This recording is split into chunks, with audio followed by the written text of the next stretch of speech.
In this video, after winning my last 2 races here at Bathurst, the first being an IMSA race and the second being the Bathurst 12 hours, both on iRacing, and both of which are on the channel if you want to go back and see those, we're back here again for the 3rd time in about 2 weeks, but this time on Gran Turismo Sports, and I'm going to see if I can make it 3 out of 3 here at the mountain.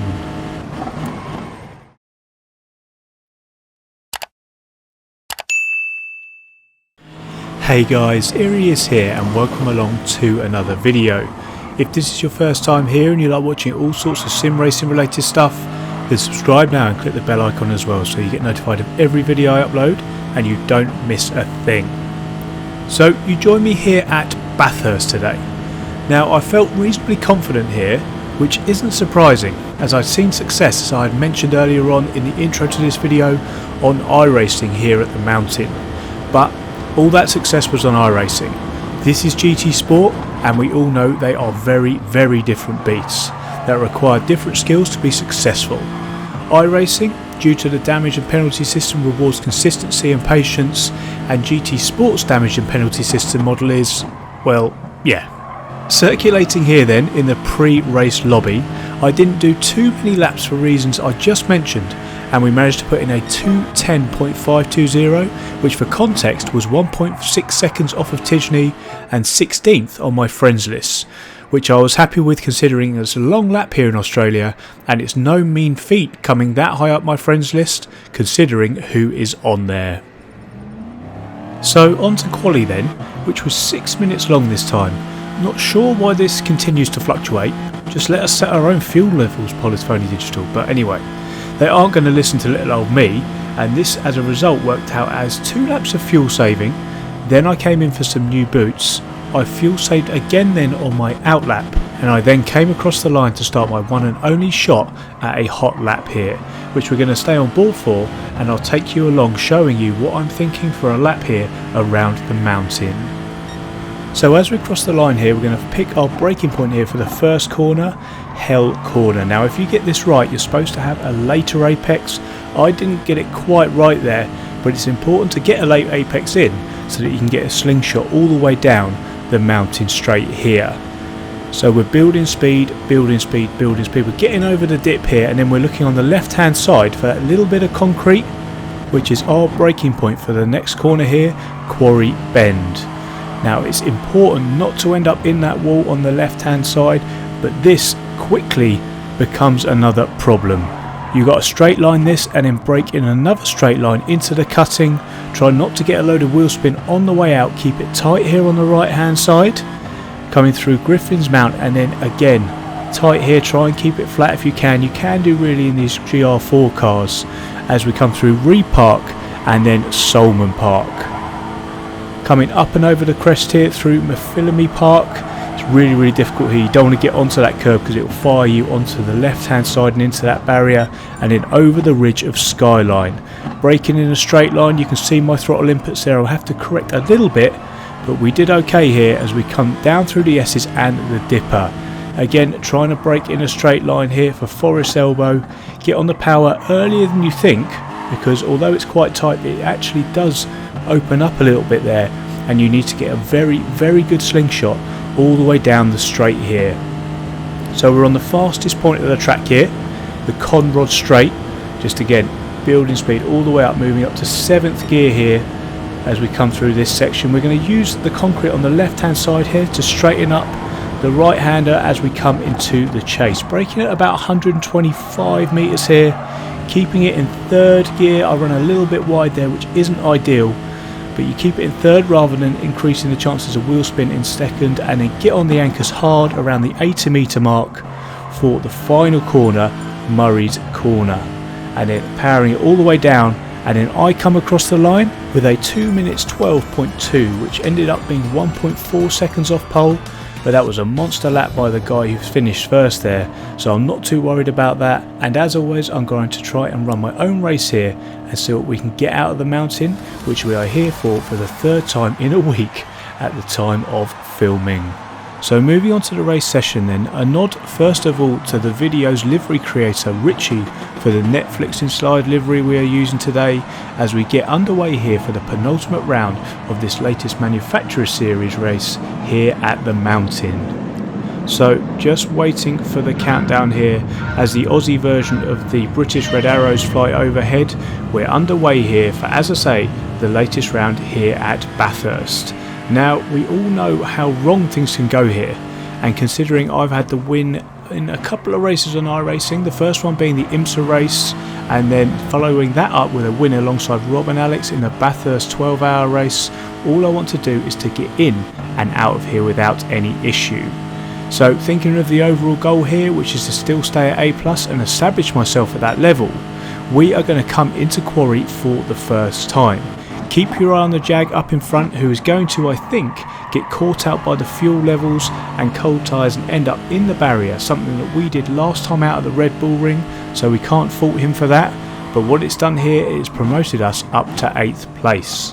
But as I mentioned earlier, I'm not too worried about fighting hard in this one, as one wrong move and it could all be over. Coming down the hill into Murray's corner here at the end of lap number 1, I can see thanks to the radar that the driver behind was going to go for a move, so I didn't fight it. It is absolutely fine. If he needs to go, then he needs to go. We, I imagine, will see him later down the line. So having completed lap number 1 here, as you all know, I use the radar. I think it's something everyone should use if you can. It's such a good tool that I use to try and keep me out of trouble. Not saying that I'm the perfect driver by any means, but it allows me to avoid ambitious moves or mistakes from others and keep my race intact. A prime example of how it does this is going to come to fruition, as coming into quarry here on lap number 2, the fellow Brit is going to outbrake himself here and olé. We just use the radar to let him by, and then we're going to go underneath him and take the position back. Had I have not had the radar on and turned in, I probably would have been unknowingly taken out. So that, ladies and gentlemen, is a real life example of the benefits of using the radar. Moving ahead here towards the end of lap number 2, there are going to be some shenanigans up ahead. As you can see, one of the drivers there is going to end up on the grass, which is going to bring us right into play here as they slow each other down by battling.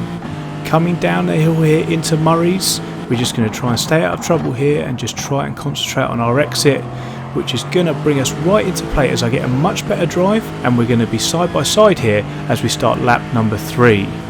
Now, despite having the inside line here into turn number 1, he's going to do a great job, to be fair, of hanging it round the outside. You can see me there working on the wheel cam to try and keep control and not lose it and crash into him. And as we come down the straight here, I'm going to give the 8th place I had briefly back. And then as I'm stuck in the slipstream here right behind the guy in the Durex Aston up ahead, I am then going to lose 9th and 10th coming into quarry.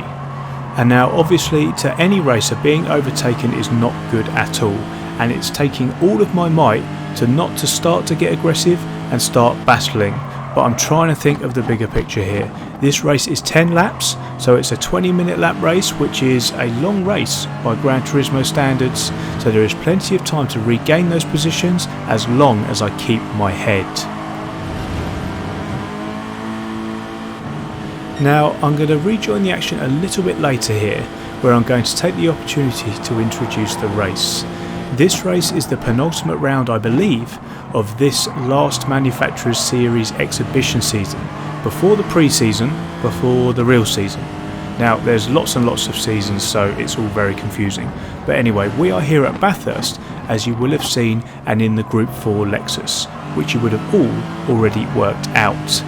There was a requirement in this one to use the mediums, so the strategy here, all going to plan that is going to be staying here on these mediums until the end of lap 5 and then changing to softs for the remainder of the race.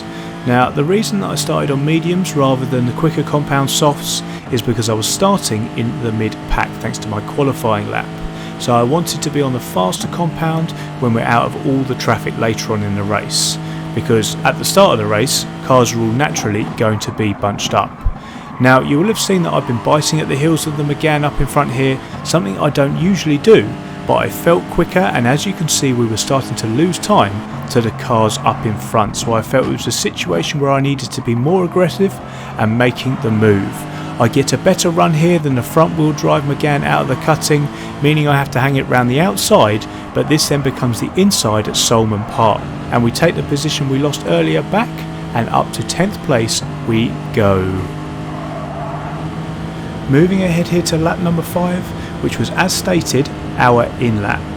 You can still see the group of 4 up ahead here. We have made a small inroad into that gap, but not really too much to write home about at this point. And my attention is going to turn to ensuring that I get this tricky pit entry right. I have got this wrong so many times before, as I've showed you guys before, and as 3 of the 4 ahead come in, the German is going to show us exactly what can go wrong as he ends up facing the wrong way at the tyre barrier. What an absolute nightmare for him. But going back to us, we're going to move onto the soft tyre now, having successfully avoided binning it during that pit entry. No fuel was required there, and we're going to come out in 11th right behind a group of 4 cars, but I anticipate with my new tyres we'll be with them shortly, so I'm going to try and look after these as we catch up. There is no need to push heavily, as we're going to need these tyres to be in good nick come the end of the race. Coming out of Forest Elbow here later on in the lap, we've moved right up behind the 2 cars up in front. CSX Smokey here is about to be overtaken by Maud Fustang, and he's going to just get out of the throttle here. I did say earlier he was in the Jag, but of course he is in fact in the McLaren. But anyway, he's going to get out of the throttle here and let us both through, and I really respect decisions like that. He knew the game was up, and I anticipate he is going to be coming in at the end of this lap anyway.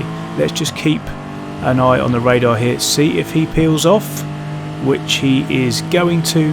So yeah, really smart move from him. He minimised the time loss for himself because he knew he was pitting, and us by just getting out of the way there at a really quick part of the circuit. So good job, that man. And after that smart move, we're going to be elevated up into the top 10.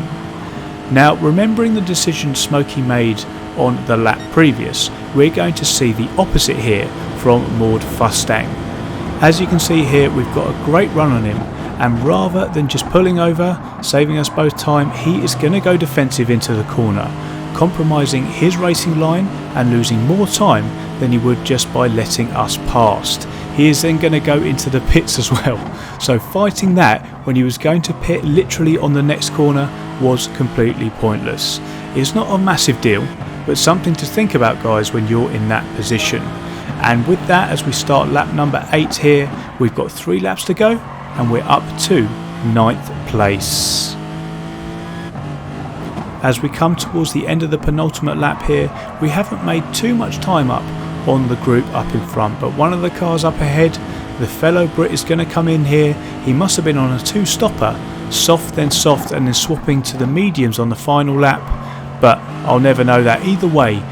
By doing so, we are now up to 8th place.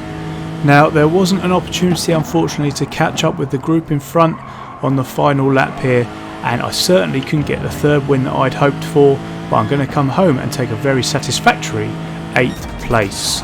It was a very uneventful race, but I'm happy to have one of those every now and again if it means just a decent result. Now, I didn't quite achieve what my door number said. My door number was number 2 in this one, but as our 8th place is confirmed here, I was very surprised to see that I actually still gained driver rating points. I went up 300 points there, which now has us sitting at just over 55k, which is the highest I've ever had on Gran Turismo Sport. And on that high note, I'm going to end the video there, guys. I hope you enjoyed the video. If you did, please do hit that like button and make sure you're subscribed to the channel if you haven't already. We also have merch too now, so go check out the Teespring store below and go get yourself some of that if you want to support the channel there. But again, thanks again so much for watching, guys, and I will see you in the next one. Cheers.